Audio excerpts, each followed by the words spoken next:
নমস্কার বন্ধুরা, আশা করি সবাই খুব ভালো আছো। শুভমিতা ব্লগে সবাইকে স্বাগত জানাই। আজকে তোমাদের সাথে শেয়ার করব অল্প মাছের তেল আর ডিম দিয়ে অপূর্ব এক রেসিপি, তবে বেশ অন্য রকমভাবে। আশা করছি রেসিপিটা তোমাদের ভীষণ ভালো লাগবে। তবে বন্ধুরা, বাড়িতে অবশ্যই একবার হলেও এই রেসিপিটা বানিয়ে আমায় কমেন্ট করে জানাতে ভুলো না কিন্তু রেসিপিটা তোমাদের কেমন লাগলো। তাহলে চলো বন্ধুরা, রেসিপিটা দেখে নেওয়া যাক। রেসিপিটা কেউ স্কিপ করো না, স্কিপ করলে আমি কি পদ্ধতিতে রেসিপিটা বানালাম বা কী মশলার অ্যাড করলাম সেটা তোমরা মিস করে যাবে। তখন হয়তো রেসিপিটা খেতে এতটা ভালো হবে না। এখানে আমি প্রথমেই কিছু সবজি কেটে নিচ্ছি। এই রেসিপিটা চাইলে তোমরা শুধুমাত্র আলু বেগুন দিয়েও বানাতে পারো বা শুধু আলু দিয়েও কিন্তু বানানো যেতে পারে।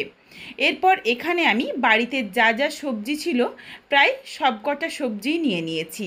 এখানে আমি ব্যবহার করেছি পটল, আলু, কুঁদরি আর বেগুন। এখানে আমি আমার পছন্দ মতো সবজি নিয়েছি। সবজিগুলো প্রত্যেক কটা বেশ ছোট ছোট করে একই রকমভাবে টুকরো করে কেটে ধুয়ে পরিষ্কার করে জল ঝরিয়ে নিয়েছি। রেসিপিটার মধ্যে চাইলে কুমড়ো ব্যবহার করা যেতে পারে, কোনো অসুবিধে নেই। এইদিকে দেখো, ভালোভাবে সবজিটা ধুয়ে নেওয়া হয়ে গেলে এখানে আমি কিছুটা পরিমাণে মাছের তেল আর মাছের ডিম নিয়ে নিয়েছি। মাছের তেলটা পরিষ্কারই রয়েছে, তবুও যেটুকু নোংরা রয়েছে মনে হচ্ছে সেটা আমি ভালো করে নাড়িগুলো তুলে ফেলে দিচ্ছি, আলাদা করে নিচ্ছি। ভালোভাবে মাছের তেলটা পরিষ্কার করে ধুয়ে নিয়েছি। এরপর মাছের তেল আর মাছের ডিমের মধ্যে দিয়ে দিলাম স্বাদ অনুযায়ী লবণ আর হলুদের গুঁড়ো। মাছের ডিমের প্রথমেই ওপরে যেই পর্দাটা ছিল সেটা কিন্তু ছিঁড়ে ফেলিনি, আগে ভালোভাবে ধুয়ে নিয়েছি। এরপর মাছের ডিমের ওপরের যে পাতলা আস্তরণ সেটা যতটা সম্ভব আমি তুলে ফেলে দিচ্ছি। প্রথমেই যদি এটা তুলে নিতাম তখন কিন্তু জলে ধুতে ধুতেই মাছের ডিমটা অনেকটা বেরিয়ে যেত। এই জন্য ঠিক এইভাবে করে তুলে নিও। বেশ কিছুটা দেখো তুলে নিয়েছি ওপরের পর্দাটা। চলো এরপর রান্নাটা শুরু করা যাক। প্রথমেই এই রেসিপিটার জন্য আমি একটা স্পেশাল মশলা বানাবো, যেটা কিন্তু বেশ অন্যরকম মশলা, যার স্বাদ ও গন্ধ বেশ অন্যরকম হবে। প্রথমেই দিয়ে দিয়েছি হাফ চামচের থেকে একটু কম পরিমাণে কালো জিরে আর হাফ চামচের থেকে একটু কম পরিমাণে পাঁচ ফোড়ন, হাফ চামচ গোটা জিরে, হাফ চামচ হলুদ সর্ষে আর অল্প পরিমাণে দিলাম গোটা ধনে। এখানে আমি গোটা ধনের ব্যবহার করেছি, তোমরা চাইলে কিন্তু ফ্রেশ ধনেপাতা কুচি শেষেও ব্যবহার করতে পারো, কোনো অসুবিধে নেই। গ্যাসের ফ্লেম লোতে করে মশলাটা একটু ভেজে নেব। আর এখানে দিয়ে দিলাম প্রায় 12-14 কোয়ার মতো রসুন। গোটা রসুনের খোসাটা ছাড়িয়ে দিয়ে দিয়েছি। এরপর গ্যাসের ফ্লেম একদম লোতে করে অনবরত নাড়াচাড়া করে মশলাগুলো ভেজে নেব, যতক্ষণ না অবধি সর্ষেটা চিটপিট করে ফুটে ওঠে। কিছুক্ষণের মধ্যেই দেখো সর্ষেটা চিটপিট করে ফুটে উঠেছে। চলো এরপর মশলাটা নামিয়ে নিই। এরপর এই মশলাটা সামান্য একটু জল দেব, জল দিয়ে একদম মিহি করে বেটে রাখবো। এরপর কড়াইয়ের মধ্যে দিয়ে দিলাম কিছুটা পরিমাণে সর্ষের তেল। এই মাছের তেলটার মধ্যে কিন্তু খুব বেশি চর্বিযুক্তটা নেই, এই জন্য তেলের পরিমাণটা আমি একটু বেশি দিলাম। তেলের মধ্যে ফোড়নে দিয়েছি শুকনো লঙ্কা আর অল্প একটু পাঁচ ফোড়ন। নাড়াচাড়া করে ফোড়নটা ভেজে নেওয়া হয়ে গেলে দিয়ে দিলাম কেটে ধুয়ে জল ঝরিয়ে রাখা সবজি। সবজির সাথে স্বাদ অনুযায়ী লবণ দিয়ে দিয়েছি। এরপর নাড়াচাড়া করে গ্যাসের ফ্লেম মিডিয়াম টু হাইতে করে সবজিটা ভেজে নেব। এইভাবেই নাড়াচাড়া করতে করতেই কিন্তু সবজি থেকে অনেকটা জল ছাড়বে আর সবজির জলটা অনেকটা শুকিয়েও যাবে।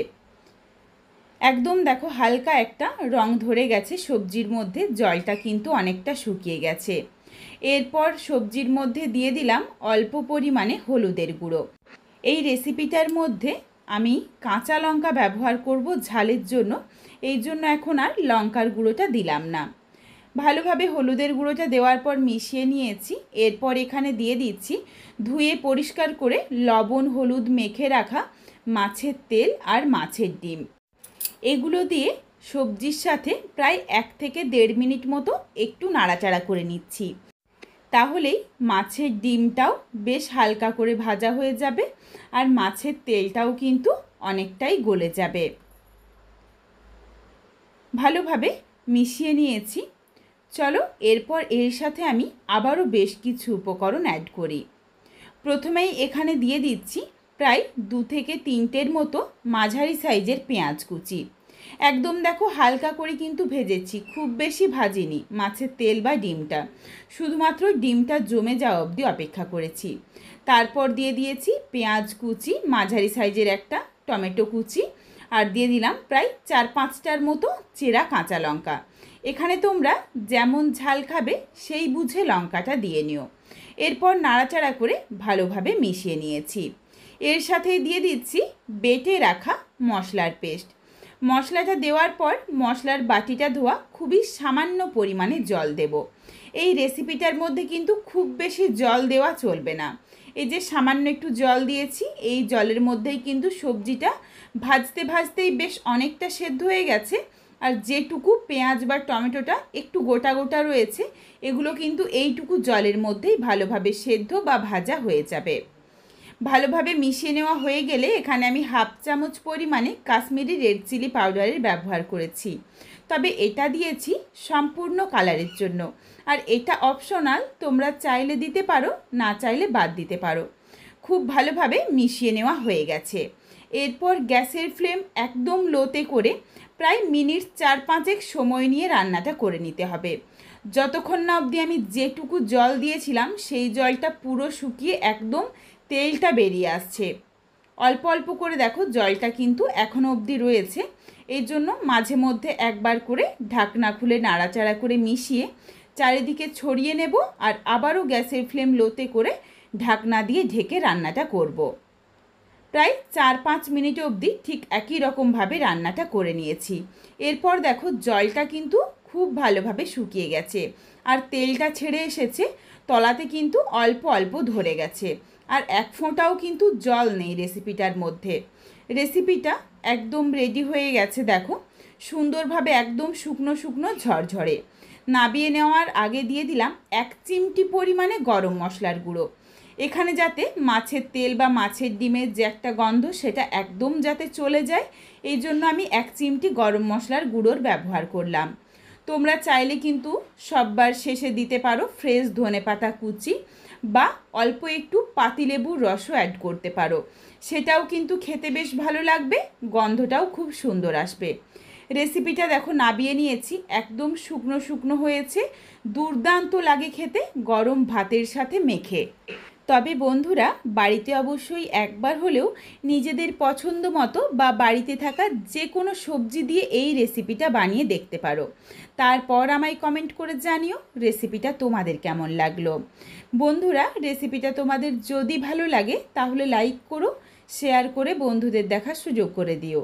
তোমরা যদি এই রকম নিত্য নতুন রেসিপি আরও পেতে চাও তাহলে অবশ্যই আমার চ্যানেলটিকে সাবস্ক্রাইব করে পাশে থাকা বেলটি অন করে অল নোটিফিকেশান অন করে দিও, যাতে আমার প্রত্যেকটা রেসিপির নোটিফিকেশান সববার প্রথমে তোমাদের কাছে পৌঁছে যায়। তাহলে আজকে আসি, সবাই ভালো থেকো, সুস্থ থেকো। আবারও শীঘ্রই দেখা হচ্ছে নতুন কোনো এক রেসিপির সাথে।